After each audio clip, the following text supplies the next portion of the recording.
जय हिंद दोस्तों। आज के क्लास में हम आगे के लेक्चर स्टार्ट करने जा रहे हैं। इसमें दोस्तों टॉपिक है कूलम्ब्स थ्योरम, इलेक्ट्रोस्टैटिक्स फोर्स और इलेक्ट्रोस्टैटिक्स एनर्जी। ठीक है, तो इन तीनों टॉपिक को आज के लेक्चर में हम डिटेल से सीखेंगे। तो इसमें पहला टॉपिक है Coulomb's theorem. What is Coulomb's theorem? Coulomb's theorem friends, सबसे पहले जिस प्रकार हम लोग गॉसेस थ्योरम पढ़े थे उसी प्रकार कूलम्ब्स थ्योरम है। ये इससे पहले हम लोग एक कूलम्ब्स लॉ पढ़े होंगे, उससे ये बिल्कुल अलग है फ्रेंड्स। तो कूलम्ब्स थ्योरम क्या है इसके बारे में जानते हैं। कूलम्ब्स थ्योरम देखिए फ्रेंड्स, सिंपल है। कोई सतह है, ठीक है, कोई सतह है, उसके ऊपर जो है जो इलेक्ट्रिक फील्ड होगा उसका जो वैल्यू होगा वो सरफेस चार्ज डेंसिटी, इससे पहले पढ़ा चुके थे।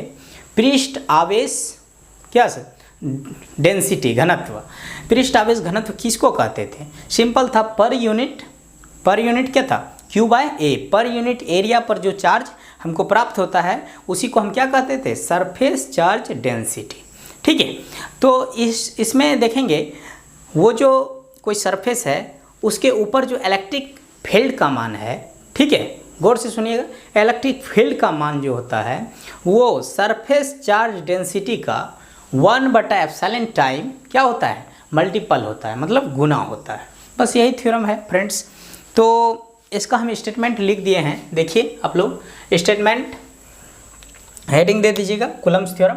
स्टेटमेंट है the electric field over the surface is 1/ε times of the surface charge density. Simple है, the electric field over the surface, किसी सरफेस के ऊपर, ठीक, किसी सतह के ऊपर, सरफेस मतलब क्या हुआ? सतह। इलेक्ट्रिक फील्ड का जो वैल्यू होगा 1/ε time of the surface charge density. Of मतलब क्या होता है? का मतलब गुना। तो सरफेस चार्ज डेंसिटी का क्या होगा? 1/ε टाइम गुना होगा। तो इसको लिखेंगे किस ढंग से वो देखिए फ्रेंड्स। तो इलेक्ट्रिक फील्ड बराबर क्या हो जाएगा? 1/ε किसका? सरफेस चार्ज डेंसिटी का। किसका हो जाएगा? सरफेस चार्ज डेंसिटी का। इसको डिनोट किससे करते थे फ्रेंड्स? सिग्मा से। तो इलेक्ट्रिक फील्ड बराबर क्या हो गया? इलेक्ट्रिक फील्ड बराबर हो गया σ/ε0। यही कूलम्ब्स थ्योरम था। ये आपका स्टेटमेंट हुआ। अब इसको फ्रेंड्स प्रूव करेंगे हम कि इसको किस ढंग से हम लोग प्रूफ कर सकते हैं। आगे अब इसको देखते हैं कि प्रूफ हम लोग किस ढंग से कर सकते हैं। इसको सत्यापित करना होगा। हम जो कथन लिखे, स्टेटमेंट लिखे, वो उसको राइट दिखाना होगा फ्रेंड्स कि किस ढंग से ये इक्वेशन या ये स्टेटमेंट, ये थ्योरम सही है। ठीक है, फर्स्ट ऑफ ऑल हम क्या करते हैं फ्रेंड्स, एक अनसेफ क्या ले लेते हैं? बॉडी ले लेते हैं। ठीक है, इसके ऊपर क्या है? चार्ज है फ्रेंड्स।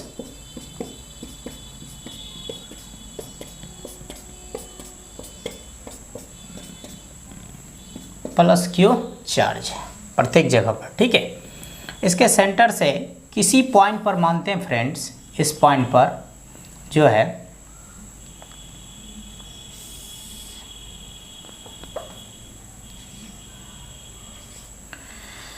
किसी पॉइंट पर मानते हैं इलेक्ट्रिक फील्ड का मान जो है, इलेक्ट्रिक फील्ड का मान डायरेक्शन इस डायरेक्शन में है। ठीक है, और आप तो जानते हैं कोई भी सरफेस है फ्रेंड्स तो हमेशा उसके वेक्टर एरिया का डायरेक्शन जो है क्या होता है? सरफेस के हमेशा परपेंडिकुलर में होता है।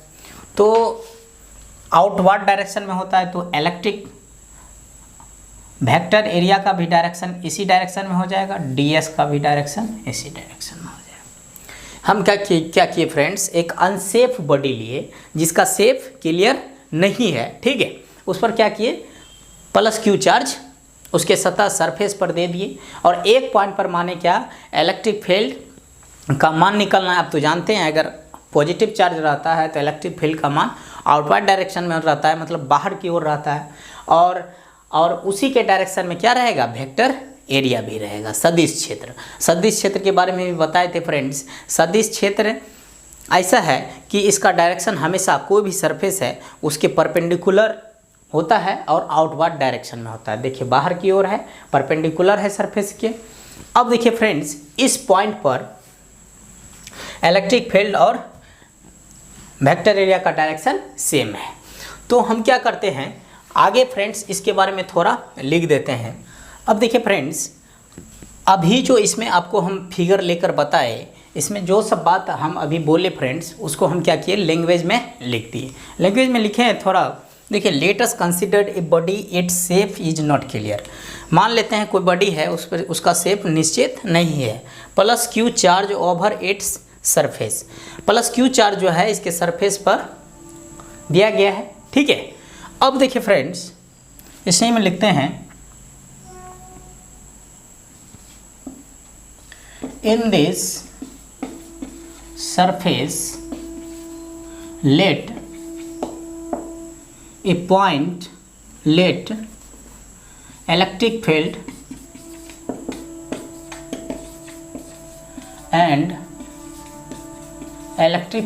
vector area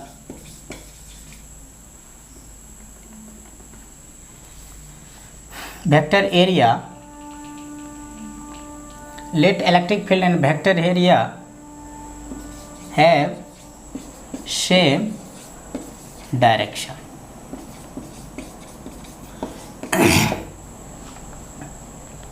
And surface charge density is sigma।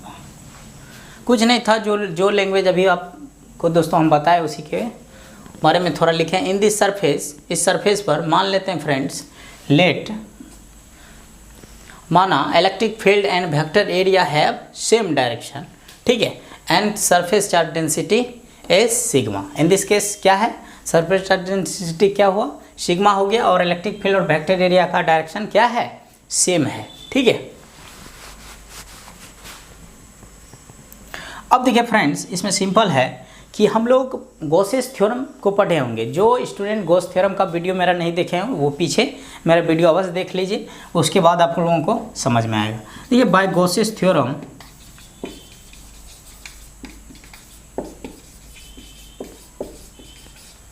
Gauss theorem से फ्रेंड्स हम लोग क्या जानते हैं, गॉस थ्योरम से जानते हैं नेट इलेक्ट्रिक फ्लक्स जो है वो नेट इलेक्ट्रिक चार्ज का 1/ε0 क्या होता है, गुना होता है, मतलब Q/ε0। अब देखिए फ्रेंड्स, और एक जानते हैं V नोट इट, और हमको पता है फ्रेंड्स फाई बराबर क्या होता है, EdS cos theta. cos theta हम लोग इलेक्ट्रिक फ्लक्स में पढ़ चुके हैं। इलेक्ट्रिक फ्लक्स किसको कहते हैं, इलेक्ट्रिक फ्लक्स का दो ठो डेफिनेशन बताए थे। पहला डेफिनेशन में बताए थे इलेक्ट्रिक फ्लक्स जो है total number of electric field lines को हम क्या कहते थे, इलेक्ट्रिक फ्लक्स कहते थे। दूसरा है वेक्टर एरिया या इलेक्ट्रिक फील्ड और वेक्टर एरिया के डॉट प्रोडक्ट को हम लोग क्या कहते थे, इलेक्ट्रिक फ्लक्स कहते थे। डॉट प्रोडक्ट में cos थीटा आता है फ्रेंड्स। अब देखिए इलेक्ट्रिक फील्ड और वेक्टर एरिया सेम डायरेक्शन में है, सेम डायरेक्शन में होने के लिए थीटा का मान कितना हो जाएगा, 0 डिग्री। तो फाई बराबर क्या हो जाएगा, EdS cos 0। अब देखिए फाई बराबर क्या हो जाएगा, E/ds। यहाँ तक समझ ली फ्रेंड्स, फाई बराबर क्या हो गया, EdS, फाई इक्वल टू हो गया EdS। cos 0 का मान तो 1 होता है, अब जानते हैं 1 से गुना करेंगे तो कोई दिक्कत नहीं। अब देखिए फ्रेंड्स, फाई ये भी इसको मान लेते हैं इक्वेशन 1, इसको मान लेते हैं इक्वेशन 2। दोनों के एक दूसरे से क्या करते हैं, इक्वेट कराते हैं, दोनों इक्वेशन को कंपेयर करते हैं तो हम पाते हैं फ्रेंड्स दोनों LHS मेरा बराबर है। देखिए फाई मतलब इलेक्ट्रिक फ्लक्स का दोनों वैल्यू है, तो हम लोग क्या करेंगे, LHS बराबर है तो RHS भी क्या होगा, बराबर होगा। तो इसको हम बराबर कर देते हैं, तो Q/ε0 नेट लगाइए चाहे नहीं लगाइए कोई दिक्कत नहीं, नेट ही आएगा, इन बराबर क्या हो जाएगा, EdS। अब देखिए फ्रेंड्स, हमको कूलम्स थ्योरम में कह रहा था इलेक्ट्रिक फील्ड का मान निकलना है, तो यहाँ भी हम लोग इलेक्ट्रिक फील्ड पर जाएंगे। इलेक्ट्रिक फील्ड कौन सा है, E है, तो E बराबर देखिए, तो E बराबर हम लोग लिख सकते हैं Q by epsilon naught into ds। लिख सकते हैं कि नहीं लिख सकते? कुछ नहीं किए, ये ds को क्या किए, सिर्फ रिप्लेस करके इसमें कोना कोनी गुना कर दिए। अब देखिए फ्रेंड्स, Q बाई ds क्या हुआ, Q हो गया आवेश, ds को हम लोग क्या बोलते हैं, वेक्टर एरिया, एक प्रकार का क्या है, एरिया है, सदिश क्षेत्र है। जब एरिया है फ्रेंड्स तो आवेश बटा एरिया मतलब क्षेत्रफल, आपको हम बताएं किसको कहा जाता है, सरफेस चार्ज डेंसिटी को। कितना आसान है, तो सरफेस चार्ज डेंसिटी बराबर तो क्या हो जाएगा, E बराबर सिग्मा बटा एप्सिलॉन नॉट। देखिए मेरा प्रूफ हो गया। अब देखिए यहाँ लिख देंगे, चूंकि सिग्मा बराबर क्या होता है, Q बाय ds। सिग्मा अर्थात क्या, सरफेस चार्ज डेंसिटी। देखिए हम लिख दिए, surface charge density is sigma. क्या है, सरफेस चार्ज डेंसिटी सिग्मा को कहा जाता है, सिग्मा है। तो ये देखिए कूलम्ब्स थ्योरम था, बहुत छोटा टॉपिक था और उम्मीद करते हैं आप लोगों को समझ में आया होगा। थोड़ा सा और अगर समझना चाहते हैं समझ लीजिए। देखिए इसका स्टेटमेंट सिंपल है, कोई भी सरफेस है उसके ऊपर जो है इलेक्ट्रिक फील्ड का मान जो होगा वो सरफेस चार्ज डेंसिटी पृष्ठ आवेश घनत्व का 1/एप्सिलॉन नॉट क्या होगा, गुना होगा।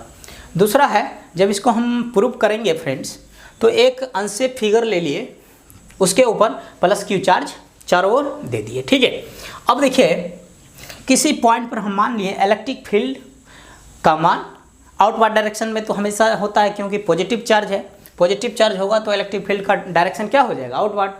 अब देखिए कि इसी पॉइंट पर हम मान लें कि छोटा सा एरिया के लिए डायरेक्शन और छोटा सा एरिया के लिए, तो इसमें हमको पता चला कि वेक्टर एरिया का डायरेक्शन क्या होता है, हमेशा कोई भी सरफेस है उसके आउटवर्ड डायरेक्शन परपेंडिकुलर होता है, ठीक है। तो इस कंडीशन में वेक्टर एरिया और इलेक्ट्रिक फील्ड का डायरेक्शन सेम हो गया, सेम होने पर थीटा का मान 0 डिग्री हो जाएगा। कुछ लैंग्वेज था वो लिख दिए, बाय कॉसिस थ्योरम से हम लोग जानते थे। अब electric flux is equal to होता है क्या, इलेक्ट्रिक फ्लक्स होता है आवेश का 1/एप्सिलॉन नॉट, मतलब चार्ज का 1/एप्सिलॉन नॉट टाइम गुना। और दूसरा फॉर्मूला हम इलेक्ट्रिक फ्लक्स का जानते थे, EDS cos theta, EDS electric field और vector area into cos theta. ये दोनों डॉट प्रोडक्ट में है, ये दोनों सेम डायरेक्शन में है, तो थीटा का मान क्या हो जाएगा, 0 डिग्री। अब यहाँ पर 5 equal to EDS cos 0, 5 equal to हो गया EDS, 1 2 को इक्वेट किए, इक्वेट करने पर इलेक्ट्रिक फील्ड का मान निकल गया Q by epsilon naught into ds। Electric field बराबर हो गया सिग्मा बटा एप्सिलॉन नॉट। ये फ्रेंड्स प्रूव हो गया। यहाँ तक समझ, आशा करते हैं आपको समझ में आया होगा। तो फ्रेंड्स ये इसको आप अच्छे ढंग से राइट डाउन कीजिए, बहुत इंपॉर्टेंट टॉपिक है, ठीक है। अब अगला टॉपिक है इलेक्ट्रोस्टैटिक्स फोर्स, स्थिर वैद्युत बल, ठीक है फ्रेंड्स। इलेक्ट्रोस्टैटिक्स चैप्टर पढ़ रहे हैं तो इलेक्ट्रोस्टैटिक्स फोर्स क्या होता है उसके बारे में पढ़ेंगे। इससे पहले फ्रेंड्स हम लोग इलेक्ट्रिक फोर्स के बारे में पढ़ चुके हैं, विद्युत बल, जिसको फ्रेंड्स हम लोग कूलम्ब्स लॉ से क्या किए थे, प्रूव किए थे, ठीक है। इस लेक्चर में हम देखेंगे इलेक्ट्रोस्टैटिक्स फोर्स क्या होता है, स्थिर वैद्युत बल। देखिए सिंपल है फ्रेंड्स कि स्थिर वैद्युत बल जो है इसका डेफिनेशन हम लिखे हैं, देखिए, the force which is develop in the electrostatics field then it is called electrostatics force. Electrostatics force उस फोर्स को कहते हैं, वह बल है जो स्थिर वैद्युत क्षेत्र में उत्पन्न होता है। स्थिर वैद्युत क्षेत्र क्या हुआ, स्थिर जैसा कि नाम से है इलेक्ट्रोस्टैटिक, स्टैटिक मतलब स्थिर, इलेक्ट्रो मतलब इलेक्ट्रिक। स्थिर वैद्युत क्षेत्र में अगर कोई क्या है बल डेवलप किया जाता है तो उस बल को हम क्या बोलेंगे, स्थिर वैद्युत बल। देखिए डिटेल से आगे जानते हैं, इसको प्रूव करते हैं कि इलेक्ट्रोस्टैटिक्स फोर्स का जो मैथमेटिकल एक्सप्रेशन आएगा वो कितना आएगा, ठीक है। आगे हम देखते हैं। तो देखिए फ्रेंड्स इसमें क्या करते हैं हम लोग, इसमें कुछ चार्ज ले लेते हैं इनसाइड और आउटसाइड के लिए, ठीक है। तो यहाँ पर क्या करते हैं फ्रेंड्स, एक पॉइंट मान लेते हैं, इसको मान P1 बोलते हैं फ्रेंड्स, आउटसाइड हो गया ये, तो ये हो गया इलेक्ट्रिक फील्ड E1, ये हो गया E2। यहाँ पर क्या करते हैं, एक पॉइंट लेते हैं P2। इस कंडीशन में क्या होता है, एक इलेक्ट्रिक फील्ड आउटवर्ड डायरेक्शन, एक इलेक्ट्रिक फील्ड इनवर्ड डायरेक्शन में होता है। अब क्यों होता है इसके बारे में आगे सीखेंगे, ठीक है। अभी सिंपल वे में यही समझना है फ्रेंड्स कि इलेक्ट्रोस्टैटिक्स फोर्स किसको कहते हैं, स्थिर विद्युत क्षेत्र में जो फोर्स को डेवलप किया जाता है उसको इलेक्ट्रोस्टैटिक्स फोर्स कहते हैं। और यहाँ पर देखिए आप कि एक सरफेस ले लिए, उसके अंदर में चार्ज दिए हैं, आउटसाइड में दोनों इलेक्ट्रिक फील्ड अपवर्ड डायरेक्शन में हो गया, इनसाइड में एक क्या हो गया, ये हो गया ऊपर की ओर, एक डाउनवर्ड हो गया नीचे की ओर, ठीक है। तो ये क्यों हुआ आगे हम देखेंगे, ठीक है। अभी देखिए अब क्या करते हैं हम लोग, लिखते हैं केस वन में लिखेंगे फ्रेंड्स। देखिए जब पॉइंट आउटवर्ड डायरेक्शन में रहेगा तो उस कंडीशन में इलेक्ट्रिक फील्ड का क्या वैल्यू रहेगा, और जब पॉइंट इनवर्ड डायरेक्शन में रहेगा तो उस कंडीशन में इलेक्ट्रिक फील्ड का क्या मान होगा उसके बारे में जानते हैं। तो फ्रेंड्स दीजिए, when the point is in outward या आउटसाइड दे दीजिए, आउटसाइड, इस फ्रेंड्स को क्या माने हैं, पॉइंट को P1, देखिए क्या माने हैं P1, ठीक है। अब देखिए कि इस कंडीशन में इलेक्ट्रिक फील्ड का जो वैल्यू होगा, सिंपल है, दोनों क्या हो रहा है, अपवर्ड हो रहा है, तो इलेक्ट्रिक फील्ड हो जाएगा E बराबर E1 प्लस E2। इसको मान लीजिए फ्रेंड्स इक्वेशन 1, ठीक है। अब देखिए case 2, when the point is in inside क्या दिए हैं दोस्तों, P2। अब देखिए इस कंडीशन में जो इलेक्ट्रिक फील्ड होगा, एक देखिए ऊपर की ओर है, दूसरा क्या है नीचे की ओर है, तो इस कंडीशन में इसको E डैश मान लीजिए, इस कंडीशन में E1 माइनस हो जाएगा, देखिए यहाँ पर नीचे की ओर है, यहाँ दोनों क्या था, ऊपर की ओर था, ठीक है, E1 माइनस E2, ठीक है। अब इसको मान लीजिए इक्वेशन 2, इसको अभी इक्वेशन 2 इसको नहीं मानी फ्रेंड्स। अब देखिए फ्रेंड्स यहाँ पर कैसे क्या होगा, देखिए हम लोग जानते हैं कि कोई भी बंद क्या है, बंद अगर सरफेस है, कोई भी लॉक सरफेस है, उसके अंदर में इलेक्ट्रिक फ्लक्स नहीं होता है, उसके अंदर में क्या होता है, इलेक्ट्रिक फ्लक्स नहीं होता है, ठीक है। जब उसके अंदर में इलेक्ट्रिक फ्लक्स नहीं होगा फ्रेंड्स, तो आप तो जानते हैं इलेक्ट्रिक फ्लक्स बराबर क्या होता है, देखिए तो थोड़ा, इलेक्ट्रिक फ्लक्स बराबर होता है EdS cos थीटा। जब इलेक्ट्रिक फ्लक्स नहीं होगा फ्रेंड्स, तो उस कंडीशन में नेट इलेक्ट्रिक फील्ड का मान भी क्या होगा, 0 के बराबर होगा, एक कंडीशन था। तो इस कंडीशन में इलेक्ट्रिक फील्ड का मान क्या हो जाएगा, चूँकि देखिए यहाँ पर 0 हो गया, E1 माइनस E2, चूँकि E dash is equal to 0 because there is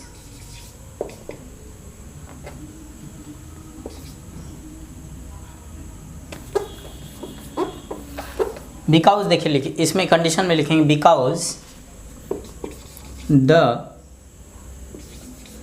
electric flux inside the surface is 0, ठीक है, सिंपल था। इलेक्ट्रिक फ्लक्स अगर 0 हो गया तो इलेक्ट्रिक फील्ड भी क्या होगा, 0 हो जाएगा। तो इस कंडीशन में फ्रेंड्स क्या लिख हो गया, E1 is equal to E2 हो गया। तो E1 बराबर E2 हो गया, ये तो आप समझ लिए। अब देखिए फ्रॉम इक्वेशन 1 से फ्रेंड्स हम लिख सकते हैं, देखिए तो E बराबर E1 और E2 क्या हो गया, आपस में इक्वल हो गया। तो E1 बराबर E1 प्लस E2 के जगह पर E1 लिख सकते हैं। तो E बराबर क्या हो गया, 2E1। समझ रहे हैं कि नहीं समझ रहे हैं। तो यहाँ से फ्रेंड्स E1 बराबर क्या हो गया, E/2। E बाय क्या हो गया 2 हो गया, E बाय 2 हो गया। अब देखिए फ्रेंड्स, यहाँ तक आप लोग समझ लिए होंगे, तो यहाँ तक लिखिए। अब देखिए E1 बराबर E बाई 2 हो गया। हम तो कूलम्ब्स थ्योरम से दोस्तों पढ़े थे हैं, E1 बराबर क्या हो गया सिग्मा बटा 2 एप्सिलॉन नॉट। क्यों? E बराबर कूलम्ब्स थ्योरम से पढ़े हैं, कोई भी सरफेस है, ठीक है, उसके ऊपर जो है क्या होता है, इलेक्ट्रिक फील्ड का मान जो है कितना होता है, सिग्मा, सरफेस चार्ज डेंसिटी का 1 बटा एप्सिलॉन नॉट गुना होता है। तो इसका वैल्यू E1 बराबर क्या हो गया सिग्मा बटा 2 एप्सिलॉन नॉट। अब देखिए हम लोग फ्रेंड्स जानते हैं फोर्स बराबर क्या होता है, फोर्स बराबर इलेक्ट्रिक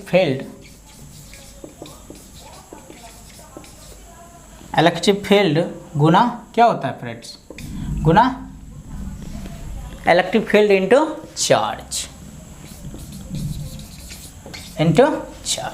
ये तो पढ़े होंगे। अब देखिए इलेक्ट्रिक फील्ड इंटू चार्ज हो गया, ये किसके बराबर हुआ, फोर्स बराबर। तो फोर्स बराबर F बराबर क्या हो गया, इलेक्ट्रिक फील्ड का भी मान निकाले कितना, सिग्मा बटा 2 एप्सिलॉन नॉट गुना चार्ज क्या हो गया Q।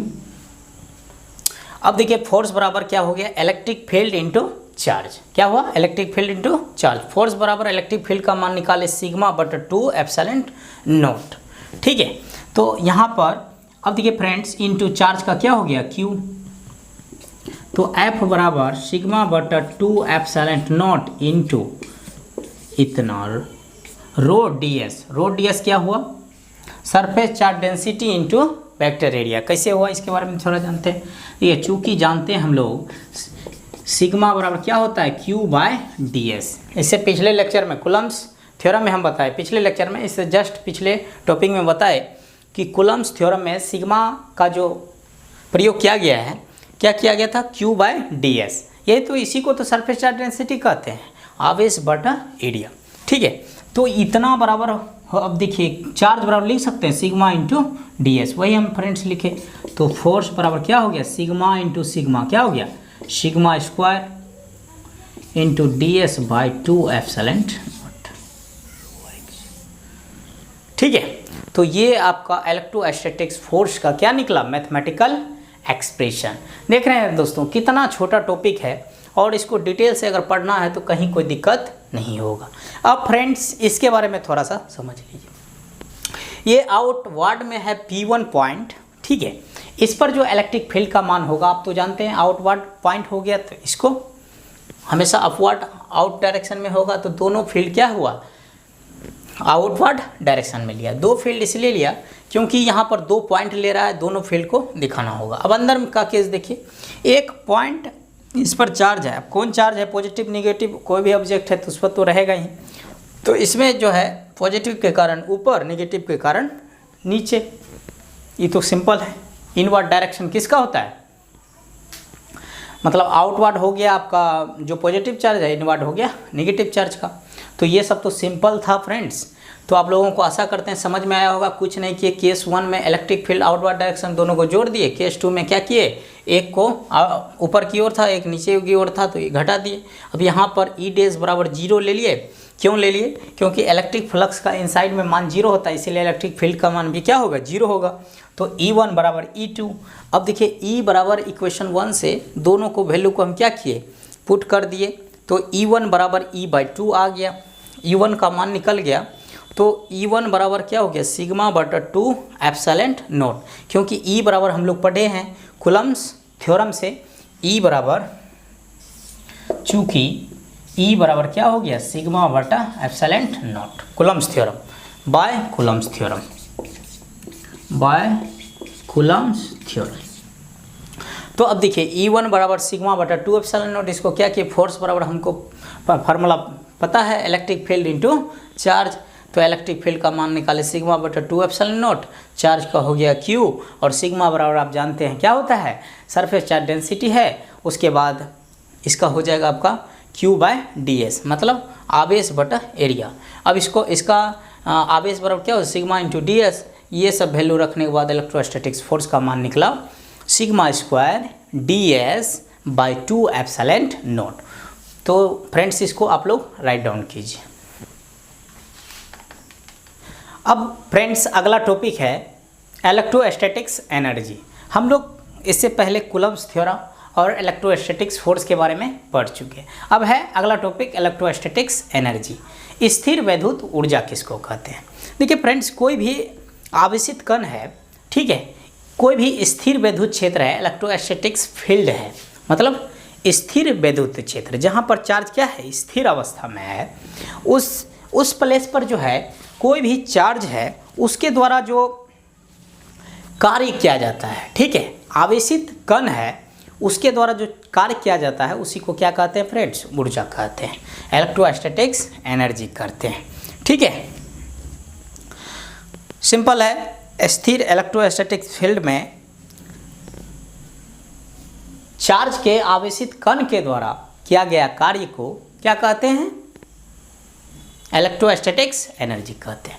अब तो जानते हैं कि कार्य एक प्रकार का क्या है? ऊर्जा है, क्योंकि capacity to doing work is called energy. कार्य करने की क्षमता को क्या कहते हैं फ्रेंड्स? ऊर्जा कहते हैं। तो कार्य एक प्रकार का क्या है? ऊर्जा है। तो यहाँ पर जो आप स्थिर विद्युत क्षेत्र में जो आवेशित कण के द्वारा किया गया कार्य है उसी को क्या कहते हैं? ऊर्जा कहते हैं। तो इसको लिखते हैं हम लोग फ्रेंड्स, आप लोग हेडिंग दीजिए इलेक्ट्रोस्टैटिक्स एनर्जी। क्या दीजिए friends? Electrostatics energy. The work done bye A charge particle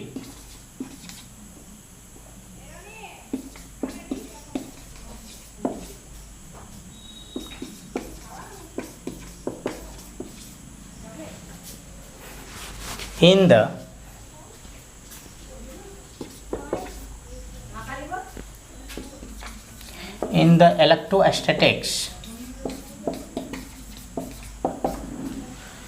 electrostatics field, then it is called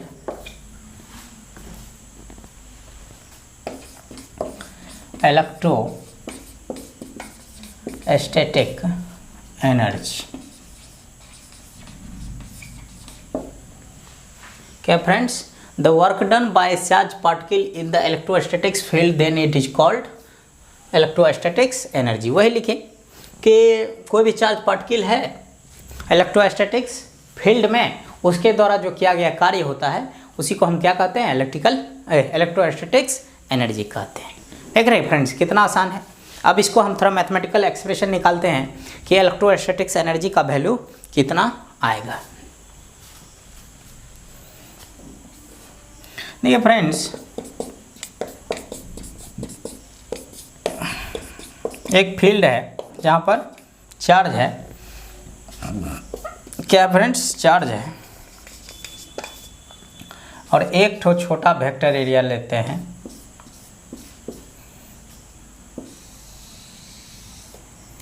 सदिश क्षेत्र लेते हैं फ्रेंड्स, ठीक है। तो यहाँ पर देखिए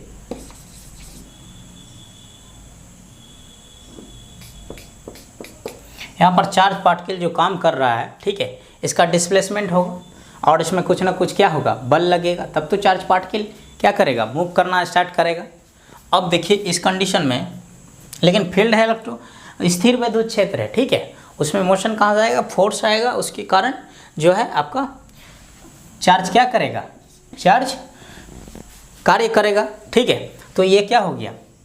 ये डिस्प्लेसमेंट हो गया, कोई चार्ज पार्टिकल डिस्प्लेसमेंट करता है, और ये फ्रेंड्स ये छोटा सा एरिया क्या हो गया? ds हो गया, मतलब वेक्टर एरिया हो गया, ठीक है। अब देखिए इसका एक्सप्रेशन किस ढंग से हम लोग निकालते हैं। ये फ्रेंड्स चूँकि वर्क बराबर क्या जानते हैं आप लोग? वर्क बराबर सिंपल है फोर्स इनटू डिस्प्लेसमेंट। वर्क बराबर क्या होता है? फोर्स इनटू डिस्प्लेसमेंट, मतलब बल गुना विस्थापन। हम लोग बचपन से मतलब छोटा क्लास से ही पढ़ते आ रहे होंगे, ठीक है। देखिए वर्क को W से डिनोट किए, फोर्स अभी इलेक्ट्रोस्टैटिक्स फोर्स, क्योंकि इलेक्ट्रोस्टैटिक फील्ड में कार्यवार हो रहा है, तो इलेक्ट्रोस्टैटिक्स फील्ड में ये कार्य हो रहा है, तो इलेक्ट्रोस्टैटिक्स फोर्स का मान कितना होगा, अभी जस्ट बताए थे, sigma square by 2 epsilon not, 2 epsilon naught into और कुछ था फ्रेंड्स इंटू ds। अब देखिए यहाँ पर क्या है, डिस्प्लेसमेंट, डिस्प्लेसमेंट यहाँ कितना है dx, देखिए dx गुना के टर्म में दे दिए, ds इंटू क्या हो गया dx। अब देखिए फ्रेंड्स, वॉल्यूम बराबर क्या होता है, वॉल्यूम आयतन, कोई भी सरफेस है फ्रेंड्स, उसका आयतन क्या होता है, तो आयतन बराबर होता है एरिया इंटू डिस्प्लेसमेंट। क्या होता है वॉल्यूम, आयतन बराबर एरिया इंटू डिस्प्लेसमेंट। तो एरिया क्या हो गया, एरिया तो है फ्रेंड्स ds, डिस्प्लेसमेंट हो गया dx। एरिया क्या है ds, वेक्टर एरिया क्या है ds, और डिस्प्लेसमेंट क्या है dx। तो यहाँ से देखिए हम क्या करते हैं, work done per unit volume निकालते हैं। इसका एक्सप्रेशन निकालने के लिए दोस्तों ऐसा प्रयोग किया जाता है, work done per unit volume. क्या होगा फ्रेंड्स, तो देखिए work done per unit volume, per unit volume मतलब वॉल्यूम का मान लिख देना है।